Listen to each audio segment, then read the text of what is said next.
সে তার কাঁধে একটি মৃদু হাত অনুভব করল। চমকে উঠে চারপাশে তাকাল, কিন্তু কাউকে দেখতে পেল না। তবুও সংবেদনটি দীর্ঘস্থায়ী ছিল, তাকে শান্তির অনুভূতি দিয়ে পূর্ণ করে, যা সে বছরের পর বছর জানত না। দিনগুলি সপ্তাহে পরিণত হয় এবং এলারা চ্যাপেলটি দেখতে যেতে থাকে, প্রতিবার একটু শক্তিশালী অনুভব করে। একদিন সকালে তিনি লক্ষ্য করেছিলেন যে তার চারপাশের রঙগুলি আরও স্পন্দনশীল, এয়ার ফ্রেশার।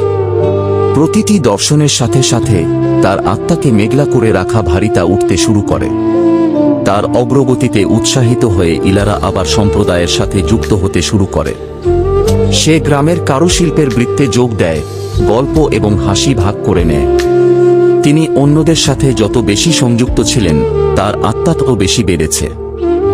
একদিন চ্যাপেলে অনেক পরিদর্শনের পরে ইলারা বুঝতে পেরেছিলেন যে তিনি কয়েক সপ্তাহ ধরে কোনো ব্যথা অনুভব করেননি।